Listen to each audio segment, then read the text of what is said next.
Una vez que ya hemos conocido con más detalle las entidades colaboradoras urbanísticas y la relación que tienen con la Administración Pública, en concreto con el Ayuntamiento de Madrid, vamos a dar paso de manera telemática al último ponente, que es Juan Picos, que es director de la Escuela de Ingeniería Forestal de Pontevedra, quien nos va a presentar pues, en qué ámbitos y actividades de los procedimientos administrativos las entidades colaboradoras selvícolas de colaboración podrían hacer aportaciones. Así que no sé si, Juan, ¿nos oyes? Os escucho y Perfecto. supongo que vosotros también me escucháis Correctamente bien. te escuchamos, Juan, así que adelante. Todo Muy tuyo. bien. En primer lugar, quiero agradecer la invitación y disculparme, bueno, pues mi imposibilidad de estar allí hoy y tenerla que seguir aquí como sufridor en casa de la jornada, pero realmente sí que agradezco poder participar, aunque sea de esta manera remota, porque, bueno, con este proyecto o esta iniciativa de las entidades silvícolas de colaboración, he tenido la oportunidad, yo creo que la fortuna, bueno, pues estar en relación con la Fundación Gómez Pintado desde, bueno, que empezó con esta idea y he podido ir en la medida de mis posibilidades colaborando, e incluso recibiéndoles aquí y llevándoles algún día al monte a intentar entender cómo funcionaban las cosas en este sector. Creo que además, y agradezco que así fuera, ya no solo por lo que yo pudiera contar, sino porque, como a veces decimos en la educación, las cosas te las sabes cuando las sabes explicar y normalmente cuando tienes que explicárselas a otro te haces preguntas que normalmente no te harías, ¿no? Y en este caso, pues me hizo descubrir también que, bueno, decían antes la zona de confort, bueno, creo confortables no acabamos de estar nunca, pero al menos en la normalidad de nuestro sector, a veces damos por asumidas cosas como irreversibles y que cuando viene un poco el aire fresco o una visión externa, y en este caso, pues la iniciativa de la Fundación así la trajo, pues nos permite repreguntarnos cosas, ¿no? Y creo que para mí, bueno, pues ha sido un proceso muy enriquecedor, ¿no? Mi idea es, bueno, traía preparada una pequeña presentación que la voy a intentar compartir. Supongo que antes probamos y no había problema. Voy a ello. Supongo que están viendo la presentación. Sí, creo que se está viendo. Bueno, mi idea es hacer algunos comentarios sobre cómo puede aportar este modelo, este tipo de entidades a algo tan importante como la movilización de la madera, ya que es, bueno, uno de esos lugares comunes o aspectos que siempre, al menos en el sector forestal, en los últimos años venimos reclamando, pidiendo, ¿no? ¿Qué hay de hacer para la movilización de la madera? Em, Utilizo así esta imagen un poco para intentar explicar que, al menos en la parte azul, buena parte de nuestro recurso forestal está creciendo o ha venido creciendo en los últimos años. Y digo buena parte, siempre hay excepciones en alguna región o algún tipo de madera específica o especie, pero la generalidad es que nuestro recurso forestal ha aumentado significativamente. Y por otro lado, en la parte naranja, percibimos que el mercado o los destinatarios, nuestros clientes, digamos, de ese recurso, también están aumentando sus demandas y sus requerimientos. Y el caso de la construcción es un caso paradigmático, ¿no? Bueno, estas dos aparentes buenas noticias no acabamos de ser completamente felices pese a tener esas dos buenas noticias, porque es posible y es evidente que en medio pues tenemos una serie de cuellos de botellas que están dificultando, bueno, por un lado, la movilización de ese recurso y por otro lado, la satisfacción, en este caso, de los clientes y con su satisfacción ser capaz de captar recursos económicos en el mercado que dirigir hacia las áreas forestales, que también los necesitan, ya no solo por un mero hecho comercial, sino para su mantenimiento y buena gestión. Siempre asumimos que deberíamos tener más posibilidad de financiar determinadas acciones en los montes. Obviamente no todas van a venir, digamos, de los recursos públicos y por tanto ser capaz de movilizar el recurso excedentario que podamos tener es una manera de también traer dinero desde mercados a veces alejados en el espacio a las zonas forestales y por tanto también contribuir al bienestar de la población y a la fijación de empleo en esas áreas. Por lo tanto, bueno, es muy importante intentar identificar cuáles son esos cuellos de botella que no nos permiten, bueno, pues ser mucho más eficientes en aprovechar estas dos circunstancias, estas dos oportunidades. Si cualquiera de las dos fallara, si no tuviéramos un mercado deseando comprar nuestro recurso o no tuviéramos recurso, tuviéramos un recurso en peligro o decreciente, bueno, pues estaríamos hablando de otras circunstancias. Y ya las hubo en otros momentos, ¿no? En esta época que nos ha tocado ahora vivir, es ese cuello de botella o esos cuellos de botella los que nos obligan a buscar soluciones, ¿no? Eh, Voy a recomendar este trabajo de un proyecto Simwood de hace aproximadamente 6 o 7 años, un proyecto que tenía pues 30 socios, entre los socios españoles estaba la Universidad de Valladolid, la empresa Agresta,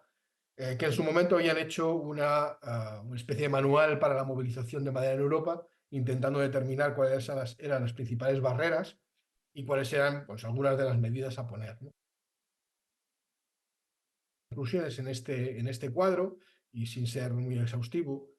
sí que voy a identificar algunas que creo que podrían cuadrar o que este tipo de entidades pueden ayudar a solventar. Bueno, ahí ven que tienen barreras relacionadas con los propios recursos, ahora no me voy a meter especialmente en ellos, otros que tienen que ver con el marco regulatorio y legal, y se hablaba de temas que tienen que ver directamente con la propiedad, pero sí que creo que en esa barrera que se marca ahí de otras barreras regulatorias y legales, sí que nos permite explorar si realmente estas entidades permitirían solventar algunas de esas barreras, entendidas como la acumulación de procedimientos o este tipo de aspectos que se han comentado incluso en el caso urbanístico. Con lo cual creo que al menos algunas de esas oportunidades podrían ser, o de esas barreras podrían ser eh, afrontadas mediante estas entidades. Después tendríamos en el caso, en el tercer pilar, las finanzas y los aportes materiales, y yo creo que ahí, si somos capaces de movilizar, es muy probable, como decía antes, que movilicemos capital. No solo meramente en la compraventa concreta de un producto concreto, sino si somos capaces de estimular sectores que además son intensos en capital y en capacidad de inversión, que quieren garantizarse recursos forestales futuros, pues probablemente también abramos una puerta a una nueva forma o una nueva manera de captar ese capital de las áreas forestales, como lo contaba antes. Y dentro de la organización y cooperación, yo creo que este sería probablemente el pilar más importante, pues aparecían identificadas unas barreras de cooperación y ahí se hablaba, no está aquí en el título, pero en la letra pequeña sí se hablaba de la estimulación de modelos de cooperación pública-privada. Bueno, pues un consenso de muchos expertos y de muchas entidades a lo largo de toda Europa identificaban este proceso de cooperación pública-privada como uno de los elementos a solventar para permitir una mejor movilización de los recursos forestales, de la madera en este caso.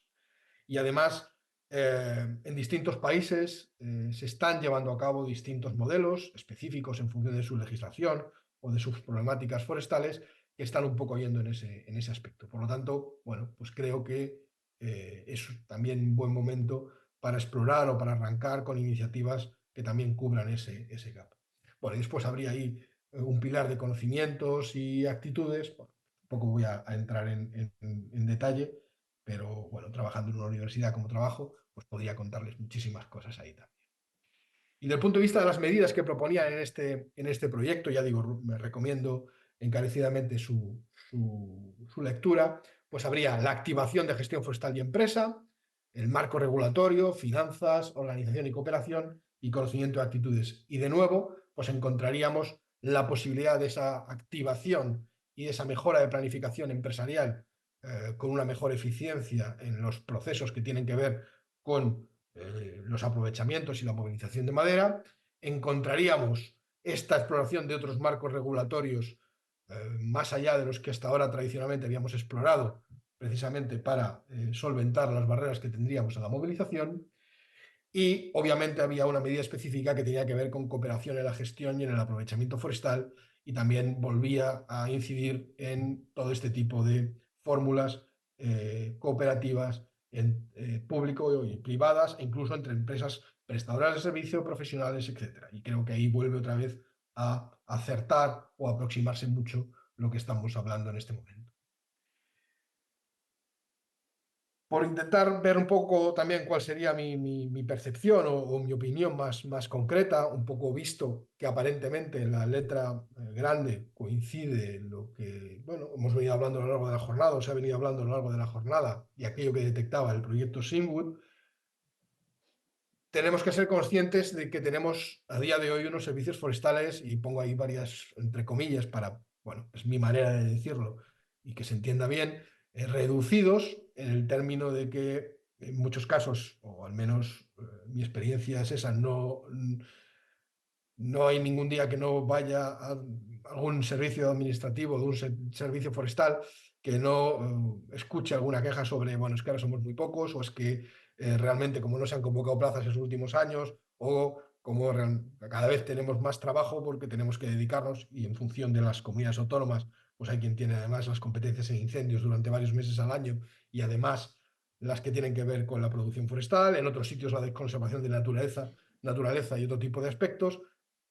Los servicios forestales, respecto a lo que teníamos tradicionalmente, se han incorporado en muchas más funciones y mucha más carga de trabajo, y sin embargo, en términos de personal, no ha sido suficientemente remodelada, organizada o ampliada, ¿no? Y de hecho eso es uno de los problemas y las restricciones que se tienen a la hora de responder a pues, todo este tipo de procesos que se realizan tanto en la gestión pública como en la inspección y supervisión de la gestión privada de montes en España. Con lo cual, bueno, pues esto es un problema, y obviamente eh, ojalá se mejore en la medida de lo posible y los servicios forestales estén mejor dotados, pero no vamos a apostar todo exclusivamente a esa apuesta, y vamos a ver si tendríamos alguna otra solución, porque esto nos ocurre además significativamente con un aumento de trámites y requerimientos de todo tipo a la hora de la corta de madera, ¿no? Ambientales, patrimoniales, administrativos, trazabilidad, es decir, cada vez tenemos más cosas que hacer o que decir respecto a las cortas de madera, sus aprovechamientos, etcétera. El mundo ha cambiado y ahora, bueno, pues hay mucho más interés en lo que antes pues era prácticamente un proceso cerrado y opaco, y eso tendría que estar bien, pero tenemos que ser capaces de responder a eso, y visto el punto anterior, pues ahí ya empezamos a encontrar ese tipo de tensiones, ¿no?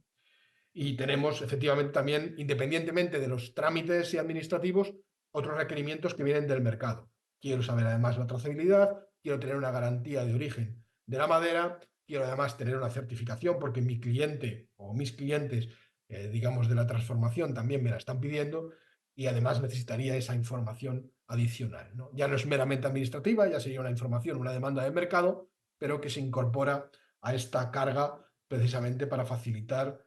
el tránsito de la información desde casi prácticamente el pie del árbol hasta pues el señor que se esté comprando una vivienda en una promoción que lleve esa madera incorporada, ¿no? Entonces, esto es una carga mayor de trabajo que por lo tanto lo que está generando es extensión en el sistema. No estamos siendo capaces de poner en el mercado tanto como deberíamos o con tanta información como la que se nos solicita. Y además, existe una necesidad incrementada de intervención en procesos que han de ser necesariamente muy garantistas. No estoy hablando en este caso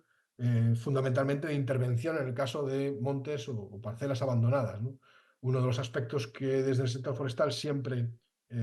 indicamos, y mucho también teniendo que ver con el riesgo de incendios, es la existencia muy abundante de parcelas que ya carecen de dueño, carecen de toda gestión, y que ya no son solo una pérdida de oportunidad, sino un riesgo. Intervenir en ese tipo de montes desde las administraciones públicas lleva a realizar unos procesos muy garantistas que llevan una gran cantidad de trámites y de documentación necesaria, desde investigación de propiedad, publicación de determinados edictos o anuncios, y nuestra capacidad de intervenir una vez que hayamos decidido que ese es un aspecto que tenemos que hacer, pues va a venir muy condicionada por nuestra imposibilidad de afrontar también esa sobrecarga de trabajo.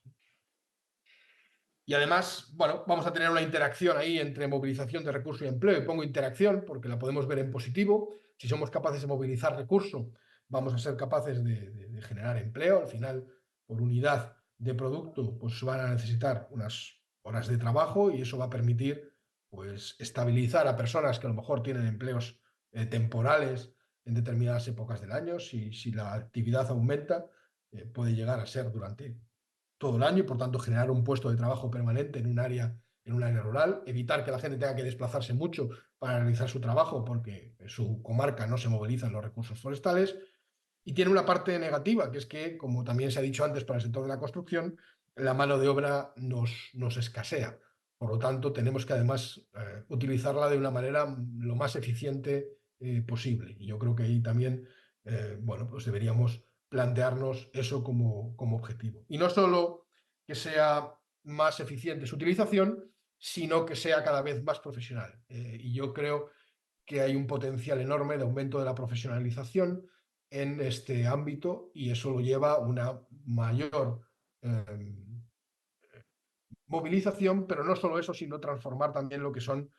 trámites, que son cargas administrativas, también en oportunidades de tecnificación y de profesionalización que yo creo que el sector merece y puede aportar. Yo trabajo formando profesionales y a veces, bueno, pues soy capaz que todavía podrían darle mucho más al mercado de lo que a día de hoy están dando. Y estamos en un entorno de digitalización y de gobierno digital que también permiten que muchos de estos procesos sean registrados, sean fácilmente compartidos entre distintos elementos y, por tanto, pues estamos en un momento donde algunas cosas que antes eran imposibles, ahora la tecnología nos la permite favorecer, ¿no? Ser capaz de realizar mediciones objetivas, registrar esas mediciones, muchas tecnologías de la información y de la captura de datos que ahora permiten, bueno, pues mantener una trazabilidad muy grande de las decisiones y de los procesos que hay a lo largo de toda la cadena de valor, ¿no? Y creo que eso es una buena oportunidad. En resumen, la pregunta es,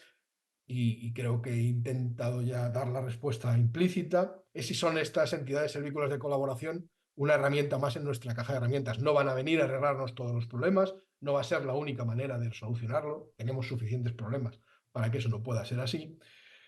pero creo, sinceramente, que es una herramienta muy interesante para incorporar a nuestra caja de herramientas y además ponerla en funcionamiento y probarla, que probablemente, como se ha dicho antes para el caso urbanístico, pues la curva de aprendizaje hay que recorrerla y habrá todavía mucha tela que cortar de cómo adaptar el modelo, ¿no? Pero tengo claro que nos hacen falta muchas herramientas y tenemos que tener las más posibles a disponibilidad si queremos realmente afrontar este problema del cuello de botella que tendríamos ahí, ¿no? Y he intentado más o menos identificar algunos de los aspectos donde esta entidad podría funcionar desde el punto de vista meramente administrativo, pero también algunos aspectos que tuvieran que ver con el técnico, o sea, que es todo lo que se ha hablado de revisión de documentación, proceso de autorización, contratación, procesos de control, pero también incluso conformación de los lotes, señalamientos, incluso seguimiento y control de trabajos y trazabilidad, ¿no? Yo creo que, ya digo, siendo una herramienta más, nos podría ayudar de manera muy interesante a resolver estos cuellos de botella y realmente aprovechar el potencial que tienen nuestros recursos forestales y la oportunidad que nos va a dar el mercado en este siglo XXI, que como muchas veces venimos diciendo va a ser el siglo o está siendo el siglo de la madera. Nada más. Muchas gracias. Espero más o menos haberme ajustado al tiempo. Y nada, pues sigo aquí a la distancia. Si hay alguna pregunta en la que yo pueda intervenir. Pues